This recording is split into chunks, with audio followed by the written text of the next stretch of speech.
Muito boa noite, minha Paraíba. Estamos ao vivo, começando a partir de agora mais uma edição do seu Frente a Frente nesta segunda-feira. Estreante na política, de olho no mandato de senador, ele classificou sua primeira experiência em disputar uma eleição como uma luta de Davi contra Golias. O procurador da Fazenda, Sérgio Queiroz, conhecido pelo projeto da Igreja Cidade Viva, resolveu trocar o título de pastor para o de pré-candidato ao Senado da República. E não tem apenas um Golias para enfrentar, mas vários, inclusive dentro da sua própria base. E é com esse título que ele volta aqui para o Frente a Frente para contar como pensa vencer os gigantes da política aqui na Paraíba. Que armas tem para esse combate? Sairá ileso de tudo isso? Será um desafio de fé ou um devaneio humano? Vejamos a partir de agora, no Frente a Frente, está no ar.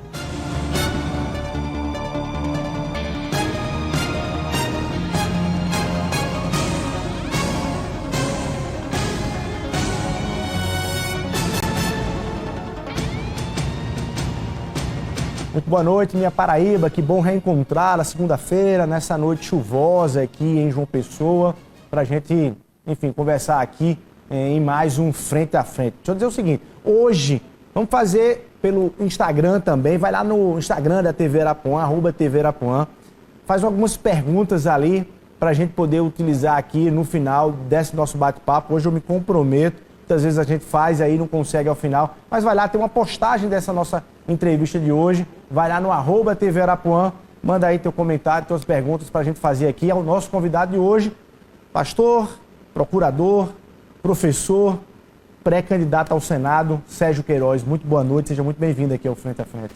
Boa noite, Luiz. É uma alegria voltar aqui para esse programa tão prestigiado, né? E com a oportunidade da gente conversar agora como pré-candidato. Sem, enfim, hesitar nessas respostas que você, quando veio aqui, veio na condição de... A metade do programa anterior eu hesitando com relação a isso. Hoje estou como pré-candidato. Qual foi a chave que tocou para você sair daquele ambiente de, enfim, dúvida, de hesitação, para hoje estar aqui oficialmente como pré-candidato ao Senado da República, filiado ao PRTB? Vários fatores contribuíram para isso.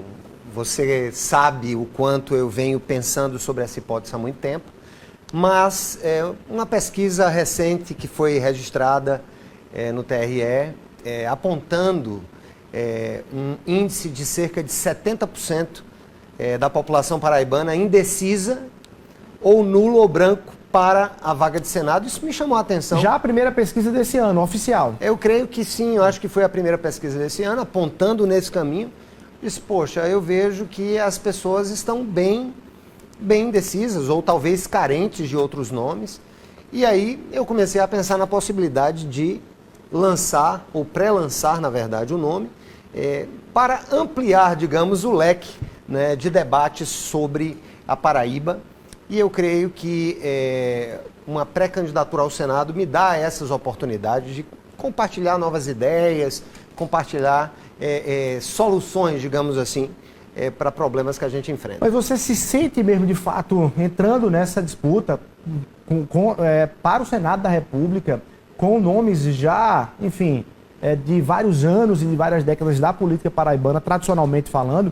Você se sente assim, Sérgio Queiroz contra o resto do mundo?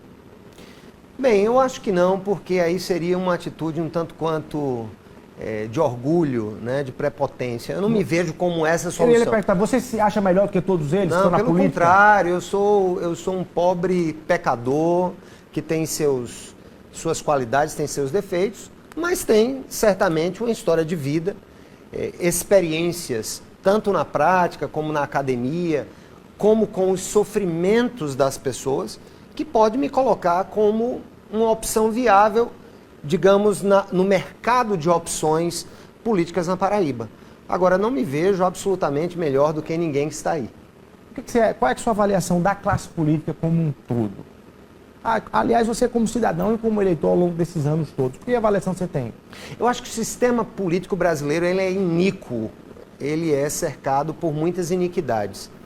E essas iniquidades, elas são reforçadas por pela não possibilidade das chamadas candidaturas independentes, das quais eu sou não só um entusiasta, mas que fazem parte das minhas ideias, a possibilidade de Luiz Torres acordar e dizer assim, eu quero ser presidente da República, ou eu quero ser governador. Sem precisar de um partido político. Sem precisar de um partido, sem precisar beijar a mão de ninguém, sem correr o risco de ser preterido na linha de chegada. E sem falar no próprio sistema, né? Hoje, que eu considero excessivamente exagerado na questão dos financiamentos. Eu acho que um país que luta contra desigualdades sociais, que luta num período pós-pandemia, você ter aumento, né, do fundão, eu acho que isso é uma tapa na cara do povo, né, de gente que está precisando de emprego, que está precisando de uma recolocação. O PRTB vai ter fundo eleitoral? Não, o PRTB é um partido que não tem o fundo eleitoral. Né? Ele Como é que você vai fazer a sua campanha? Pois é uma boa pergunta. Como é que eu vou fazer a campanha sem dinheiro para, digamos, montar diretórios, ou isso eu falo em termos do próprio partido mesmo, e como é que eu vou fazer sem tempo de TV? Eu acredito na força do discurso. Eu acredito que boas ideias, elas são contagiosas, no bom sentido da palavra. Um fala para outro, outro fala para outro, outro fala para outro. O atual sistema privilegia muito a questão dos apoiamentos, né, a prefeituras, a prefeitos. O sistema de emendas impositivas, ele traz aí bases que vão se consolidando no tempo. Mas eu acredito também que esse é o tipo de apoio que ele não se reproduz. Ele é limitado pelo seu próprio tamanho. Já o apoiamento que decorre de ideias, de novidade, esse você comenta, esse você luta, esse você fala, esse você vai até para o debate, na defesa de ideias. Então, eu acredito que, inclusive no tempo da internet, você falou agora mesmo, vai lá no Instagram, a gente já sabe que está sendo transmitido pelo Facebook, que está sendo transmitido por outras redes. Eu acho que o mundo está interconectado hoje. As pessoas hoje têm acesso à informação para além desse tipo de mídia que nós estamos aqui, que tem a sua importância, lógico, mas que você pode furar a bolha a partir do WhatsApp, a partir do Telegram, mas de toda forma Instagram. A campanha ela vai ter um custo até para você se deslocar pelo estado, enfim, e outros municípios, não é? A própria propaganda eleitoral, enfim. Quando é que você está pensando em que vai custar a sua campanha? Você já passou para fazer essas contas, mais ou menos? Bem, eu creio que a minha campanha vai custar do tamanho da minha locomoção, da minha estadia, né, em uma pousada simples, né, e de um prato feito em qualquer restaurante numa cidade pequena. Então ainda não sentei para fazer, mas certamente será muito barata. E nós temos, para além do financiamento público, nós podemos ter o financiamento privado a partir de pessoas físicas, né, que poderão, no momento certo, seguindo a legislação eleitoral, caso eu venha a ser candidato, porque sou pré-candidato, que já tem demonstrado a partir de agora o interesse de contribuir para custear uma eventual campanha módica, né, nos moldes pequena na estrutura, mas grande nas ideias. Uma campanha franciscana, pode ser assim. Agora, eu vou querer lhe perguntar naturalmente que ideias são essas que você pretende mexer com esse estado de coisas que está aí nesse debate. Mas antes, você falou uma palavra iniquidade, falando que ela é algo muito próprio do exercício político. A minha pergunta é, você não se sente com medo e com receio de ser contaminado também com essa iniquidade da política, Sérgio? Olha só, quando eu falo que um sistema tem suas iniquidades, nós não podemos jogar o bebê junto com a água suja. A política, enquanto valor, enquanto realidade social, ela tem uma beleza que, se for contemplada, é das mais belas. Você está cuidando daquilo que é dos outros, do bem comum. Então, ser contaminado, Luiz, é muito uma questão de princípios. Primeiro que eu estou entrando agora, me aproximando de 50 anos. Eu faço 50 anos em maio. Tenho uma vida, digamos, garantida pelo meu emprego público, por 30 anos de serviço público já quase, como procurador em final de carreira, também como professor. Ou seja, sob o ponto de vista humano, eu não tenho nenhum ganho na política. Então eu estou pronto para enfrentar as iniquidades, mas sabendo separar exatamente o lado bom da política. Eu não demonizo a política, esse é um dos erros, é demonizar a política, achar que a política, até cristãos que dizem, não, política é coisa do diabo, não, política é coisa de Deus. O que é do diabo são os desvios egoístas que às vezes os políticos tendem a caminhar ou para a perpetuação no poder, ou até mesmo por questões mesmo de iniquidade do coração. Então, eu creio que com a graça de Deus, com as experiências que eu já tenho, e com toda uma estabilidade moral e financeira que eu tenho na minha vida, eu creio que posso dar continuidade. Está blindado. Estar blindado é uma palavra muito forte, mas protegido por um conjunto de valores que são muito sólidos dentro do meu coração, e especialmente, creio eu, protegido pela graça de Deus. Desde o dia que você disse e confirmou que era pré-candidato ao Senado, qual foi o retorno que você teve das pessoas mais próximas, inclusive dentro da igreja? Foi de reprovação? Mas, Sérgio, você vai entrar nisso? Uma excelente pergunta. Antes de dizer sim, eu tinha ali um grupo significativo que queria que eu dissesse não. Mas uma vez que o sim foi dito, o que eu tenho percebido é uma recepção grandiosa dessa luta, um apoiamento de coração. E eu não falaria da instituição. Até porque me perguntaram em Campina Grande essa semana que passou, perguntaram, e aí, o voto da igreja, das igrejas evangélicas está garantido? Eu digo, quem tem voto garantido é quem compra voto. Então, como eu não compro voto, eu posso dizer que eu terei espaço de difusão de ideias em vários campos, inclusive essa ambiência cristã mais confessional. Mas você falou que não quer ser chamado para culto. Não, nem me chamem para culto, nem me chamem para missa. Hoje mesmo me neguei a participar de uma festa de padroeiro numa cidade importante, porque eu não quero vincular esse processo com a sacralidade da missa, com a sacralidade do culto, com a sacralidade das cerimônias religiosas. Mas enquanto você não faz isso, outros que nem vivência têm vão lá e fazem. Deixa eles fazerem, e aí é que tá. É por isso que eu digo que estou lutando com as armas de Davi. Davi tinha uma funda, um lançador de pedrinhas e um cajado na mão. Essa é uma opção ética delargada. E um dia você até me perguntou se isso não me prejudicaria, sob o ponto de vista político. Essa é uma abnegação que está fora dos manuais. É uma abnegação que não está nos manuais da política tradicional. Mas que, se eu preciso, realmente, se eu quero ver algo novo, eu tenho que cortar na minha própria carne. A começar disso. A começar disso. Vamos falar de política, mesmo assim. Voltando para...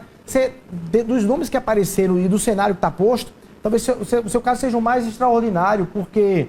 os outros nomes candidatos ao governo estão ou procurando um candidato ao Senado, ou com 2 ou mais candidatos ao Senado discutindo como é que vai escolher. Você é o contrário, você é um candidato ao Senado que está sem governador. Exatamente. E aí, você vai revelar aqui no Frente a Frente quem vai ser seu candidato ao governo? Ainda não posso fazer essa revelação, mas... Por quê? Certamente, diante das composições, Luiz, que estão acontecendo, eu estou sendo aí encaminhado, por ser considerado talvez inviável, né, por grandes setores da política paraibana, nós vamos então caminhar com as próprias pernas e certamente o PRTB terá, até por viabilidade jurídica, numa eventual candidatura. Era possível Explica antes isso, sair Sérgio. só Senado, deixa eu explicar. Anteriormente se aceitava alguém sair sozinho para o Senado, ou um governador não ter candidato ao Senado. Mas decisões recentes têm apontado para a necessidade de uma chapa majoritária completa. Ou seja, governador, vice, senador e as suas suplências. Por essa razão, em conversações com as bases, nós vamos caminhar para uma candidatura própria, puro sangue, ao que tudo indica, do PRTB. Tá, vamos lá. Aí é outro item fora do manual tradicional da Fora política. do manual, é tudo Porque fora do manual. Dentro do manual da política, teoricamente, candidato ao governo competitivo, ajuda a puxar o candidato ao Senado.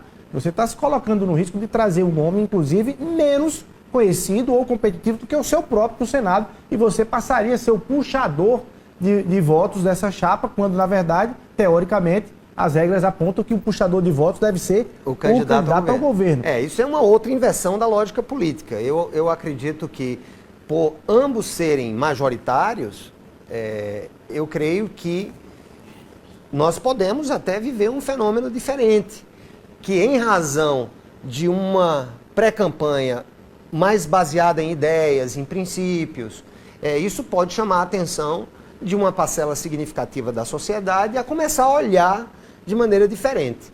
Eu creio o seguinte: competência se adquire com a experiência. Caráter é algo que vem de berço, é algo que está arraigado dentro das entranhas do nosso ser. Então é muito mais fácil você aprender e ter competência a partir do aprendizado do que você ser formado como alguém de valores e princípios. Então até acredito que a escolha de uma pessoa com valores e princípios que represente um segmento da sociedade, por exemplo, que nós não temos, não porque homem ou mulher, não por ser mulher ou por ser homem, mas numa atual conjuntura, por exemplo, em que você tem quatro candidaturas masculinas já muito consolidadas, né? Dos 4 principais nomes aí que estão consolidados. Só para a gente repassar: o governador João Azevedo, o senador Veneziano Vital do Rego, deputado Pedro Cunha Lima e o apresentador Nilvan Ferreira. Nós temos conversado com candidatas, eventuais pré-candidatas, né? Porque... A vice-governadora Lígia Feliciano é uma delas? Não. A Lígia não, porque, com todo respeito a Lígia, seu esposo, eu acho que eles têm uma história na Paraíba, mas eles estão em um campo diferente do meu campo de atuação e de ideias. Certo. Então especularam isso, eu já desmenti, eu nunca sequer sentei, nunca sequer tive uma ligação. Mas tem outra informação que se especula também, que o seu candidato ao governo poderia ser o pastor Estevão Fernandes. Você pode dizer isso aqui para a gente? O pastor Estevão Fernandes seria um nome maravilhoso, né? Mas o pastor Estevão, ele tem aí, no momento, outros focos na vida dele, né? Uma pessoa que eu admiro, que eu respeito. Mas você chegou a conversar com ele sobre isso ou não? A gente fica naquelas brincadeiras, né? Meu governador e tal. Mas o pastor Estevão seria realmente um excelente nome. Mas, infelizmente, né, não é o tempo dele para esse tipo de, digamos, aventura, né? Tá. Que é uma grande aventura. Mas você ainda até dia 2 de abril, você está afiliado no partido para convencer, não é? Mas enquanto isso você está dizendo que o nome que você está trabalhando é o nome de uma mulher. É como eu disse, não é por ser mulher ou por ser homem. O que vale é a competência e o caráter. Mas, de maneira muito interessante, nós temos conversado aí com 3 nomes que nós julgamos interessantes, que podem trazer uma surpresa. 3 mulheres? 3 nomes de mulheres. Pastor Estevão, você já tirou dessa lista? Pastor Estevão, nesse momento, não estaria digamos, nesse desafio, né, junto comigo. E esses 3 nomes são do PRTB? Esses 3 nomes não têm vinculação partidária, como eu.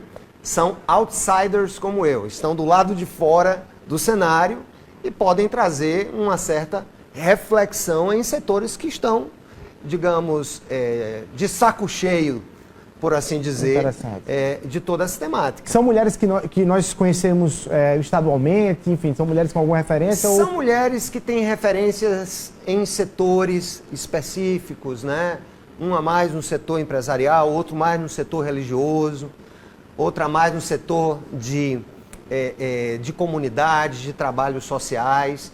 Então, são nomes aí interessantes, que diante, né, talvez, da novidade de tudo que está acontecendo, possam causar abalo aí nas estruturas atuais. Olha aí, revelações aqui. Você tinha prometido que não ia fazer nenhuma fala para deixar aí incompleto, mas está deixando essa revelação e essa curiosidade. Quando é que você decide isso? Estou dando um furo aqui para você, né? Bom demais. Quando é que você decide isso? Quando é que isso deve ser amarrado? Vai esperar até o dia 5 de agosto, último dia aí do prazo, para as convenções, ou isso deve ser feito antes? Não, veja bem, em campanha já. E tudo isso faz parte de estratégia. Eu acho que uma boa estratégia é a metade do caminho, né, para uma conquista. Nós podemos tanto revelar isso o mais rápido possível, como podemos ter de maneira muito reservada a filiação desses nomes para pré-lançar apenas no momento que a gente julgar mais oportuno. Pois bem, apesar disso e independentemente disso, os outros nomes que já estão postos aí já chegaram a conversar com o Sérgio Queiroz? Por exemplo, O deputado Pedro Cunha Lima está procurando um candidato ao Senado, não tem ainda. Conversou com ele, Pedro poderia ser uma opção de Sérgio Queiroz? Olha só, Pedro, como eu tenho dito, tanto Pedro como o Nilvan são duas pessoas com quem eu tenho um relacionamento cordial, respeitoso, mas a gente vê, de um lado, Nilvan já está mais ou menos dentro da conformação junto com o PL. Pedro Cunha Lima, ele tem, ao meu ver, uma tendência, né? Isso é uma impressão que eu tenho, uma tendência a desejar algo mais estruturado em nível de Paraíba. Então eu creio que talvez é possível que Pedro vá para um caminho de mais, digamos, segurança dentro de bases políticas, né, que possa... Do ponto de vista de partido, de tempo para aumentar tempo, para aumentar... Eu creio que pode ser uma tendência de Pedro. A leitura preliminar que eu faço das ideias de Pedro. Mas se não fosse, era uma opção sua? Olha só, os dois nomes são nomes muito interessantes, né? Talvez com o Nilvan eu tenha mais conformidade em questões relacionadas a algumas pautas, que eu diria mais conservadoras. Pedro já é um cara que eu vejo que também tem uma inteligência acima da média e que seria certamente também um bom gestor, mas em razão exatamente desses quadros já postos, né, eu entendo que talvez isso seja uma janela de oportunidade para que Sérgio Queiroz e o PRTB encontrem o seu próprio caminho. E a gente está exercendo isso de maneira democrática. É mais uma opção para as pessoas começarem a conhecer as ideias, a pensar sobre eventuais planos, né, para o nosso Estado. Então, eu acho que a tendência, Luiz, vai ser mesmo uma candidatura puro sangue do PRTB. Sérgio, você fez ali, participou do governo Jair Bolsonaro, fez aqui no Frente a Frente, talvez uma das defesas mais qualificadas que eu já vi do governo Jair Bolsonaro, que, enfim, recebe críticas ali em diversos setores, e você conseguiu ali ir construindo ou desconstruindo cada uma dessas críticas aqui no Frente a Frente. Como é que você se sente? Você se frustrou com o fato de todo esse apoio, toda essa leitura, não ter retorno em relação quando você quis colocar seu nome para pré-candidato ao Senado? Ou seja, o fato do presidente Jair Bolsonaro dizer o seguinte: na Paraíba não tem conversa, meu candidato ao Senado é o filho do deputado Wellington Roberto, é o Bruno Roberto. Como é que você encarou isso? Frustração zero. Quero deixar isso muito claro para o público que nos assiste. Frustração zero. Por quê? Porque em pouco tempo nesse território movediço da política, eu aprendi a não ser criança. Eu não sou adulto, mas não sou mais criança. Eu entendo que partido fala mais alto do que muitos outros pontos de eventual decisão. Então o presidente está indo para um partido que hoje tem a maior bancada ali com as filiações. O PL. É um partido forte, um partido que tem fundo eleitoral e ele precisa... Veja bem, eu vou ser bem franco contigo, Luiz, e com os telespectadores. Eu estranharia se o presidente me apoiasse. Aí sim seria de causar estranheza no meu coração. Ora, se nós temos um partido na Paraíba como o PL, que é consolidado com a liderança já de décadas, digamos assim, né? Ou quase isso, nomes fortes da política paraibana, que tem os seus próprios ideais e vontades, como o caso do deputado Wellington Roberto, de querer ver o seu filho senador. Que mal tem nisso? Mas ele dá as cartas. Aqui ele dá as cartas. E também seria diferente. Se não eu ficaria surpreso se ele não desse as cartas. Então, nós estamos aqui dentro de uma adequação partidária e eu estaria surpreso se eu tivesse um apoio do presidente da República. Mas, para deixar bem claro, Sérgio Queiroz tem 25 anos de serviços à Paraíba sem nunca ter tido envolvimento político. Então, o meu conservadorismo, as minhas ideias de solidariedade humana, elas pré-existem a todo esse contexto da nova direita brasileira, especialmente de 2016, 2017 para cá. Então, eu tenho discurso próprio. Como você diz, Eu defendo muito bem ideias do governo federal, porque eu participei da conformação, da formação de muitas delas, e acho que nós temos ideias brilhantes que precisam ser cada vez mais aprimoradas no governo federal. Tá. Agora, na política, Sérgio, quando você fala que o presidente Jair Bolsonaro faz essa adequação partidária, faz certo em fazer isso, se não fizesse isso, estaria fazendo estranho. Você não iguala o presidente Jair Bolsonaro, que se colocou como outsider também da política, alguém que seria diferente, ele não está seguindo nas mesmas cartilhas e manuais da política, atrelado a, enfim, às regras da política, inclusive ao partidos do Centrão e do grupo do centro, como é o deputado Wellington Roberto, que inclusive votou contra o impeachment de Dilma e agora já está com Bolsonaro. Isso não iguala Bolsonaro a todos os outros políticos e o tira Olha só, Bolsonaro ele tem uma diferença dos outros políticos que eu... O Centrão não é o mesmo? Olha só, Bolsonaro, se a gente for olhar para os candidatos que nós tivemos à presidência da República antes, como o Fernando Henrique, que foi presidente, Lula, todos esses homens tinham um partido deles. Bolsonaro nunca teve um partido dele. Por exemplo, o presidente da República não pode fazer voo na aviação comercial. Ele precisa voar na FAB. E ele precisa bancar o voo da FAB. Então, eu creio que Bolsonaro é um ponto fora da curva em toda essa discussão, exatamente porque ele saiu sem força partidária. E ele tem duas opções.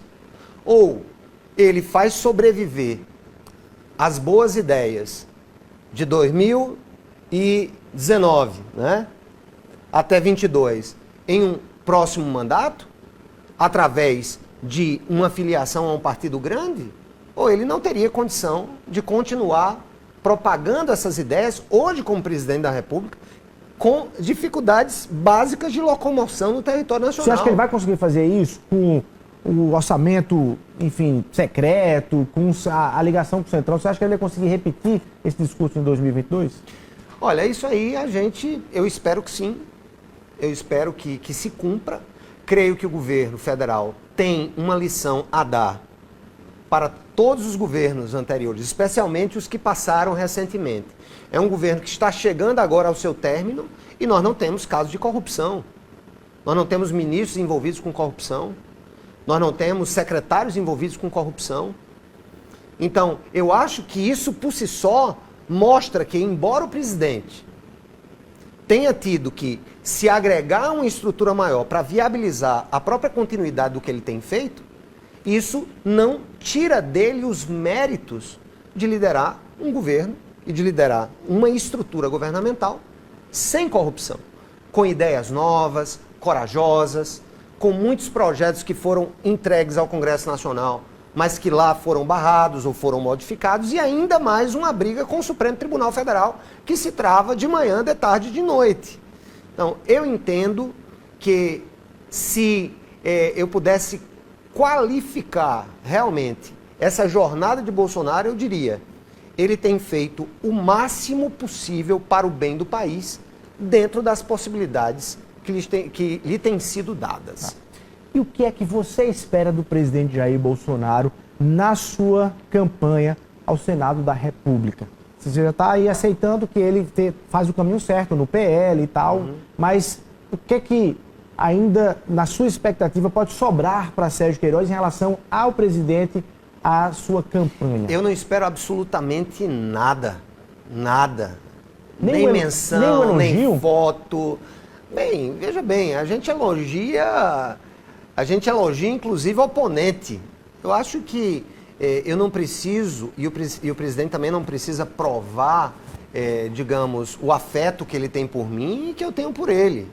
Não precisamos estar colocando isso em folhetim, não precisa estar tirando foto. Uma vez uma pessoa perguntou, mas você não publica foto com o presidente? Eu disse, eu tenho várias, mas a minha função não é ser manequim, nem modelo fotográfico do lado do presidente. Eu não tiro foto, eu me exponho muito pouco nas redes. E tem gente que faz isso aqui na Paraíba? Tem gente que faz isso, que é o papagaio de pirata, ou o que eu chamaria parasita do mito, né? O que sobe nas costas do mito para poder aparecer. Então, eu nunca tive esse tipo de postura. Eu acho que, inclusive, esse tipo de ação, às vezes, demonstra até um complexo de inferioridade de quem precisa estar do lado de alguém importante.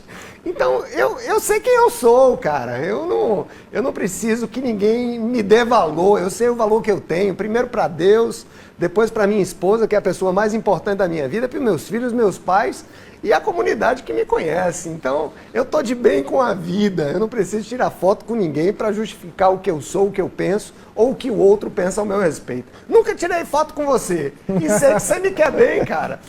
Vamos tirar no final do programa aí. Olha só, qual a sua leitura política, inclusive, da influência da polarização nacional, da eleição nacional aqui na Paraíba? Aí no geral, porque você vai disputar contra candidatos de outros campos, né, da esquerda, mas você vai também estar disputando o voto e a atenção de lideranças políticas dentro da sua base bolsonarista de trabalho. Qual é a sua leitura da influência nacional para aqui? Olha só, nós temos esse ano talvez uma das mais polarizadas, mais do que a anterior, eu creio.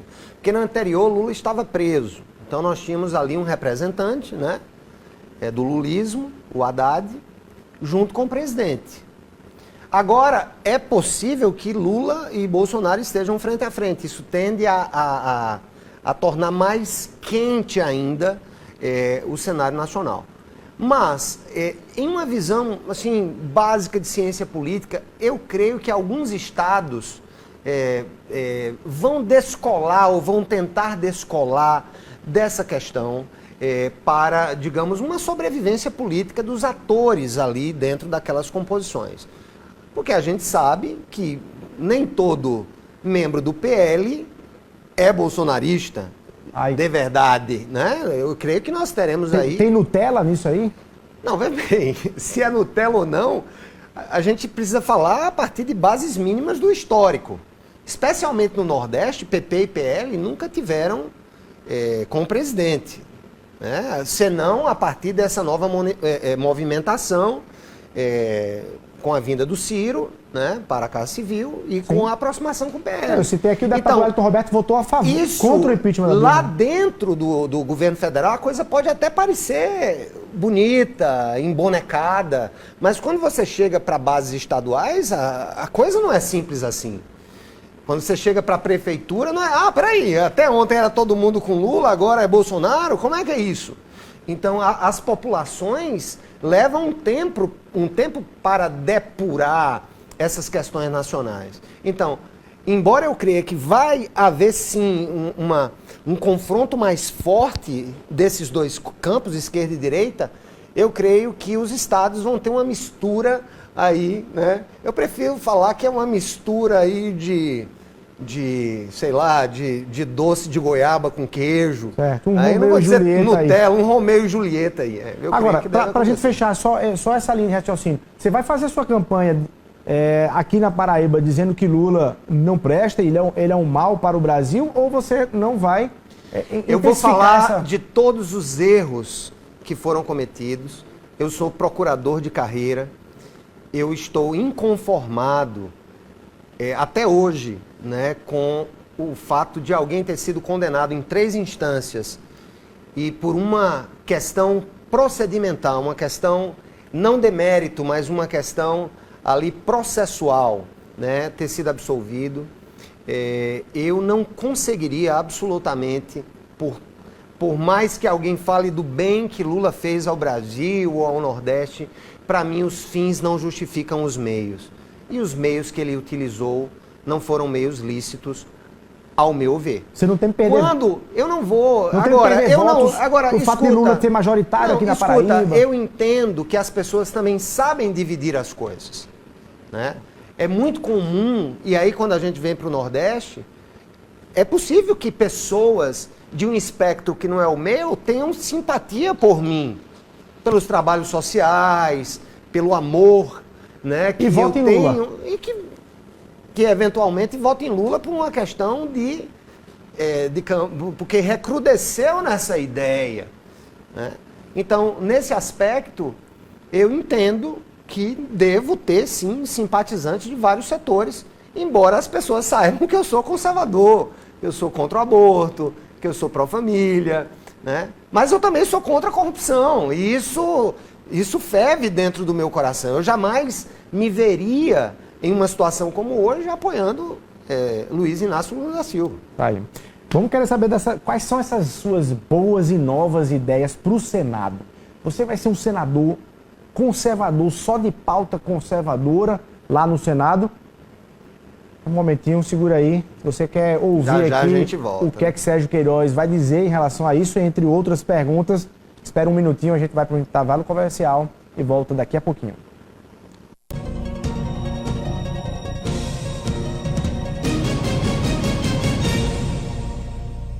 A maior variedade de móveis para arrumar sua casa em até 12 vezes sem juros tem aqui no Armazém Paraíba. Roupeiro com 4 portas e espelho fica por R$ 12,65,90.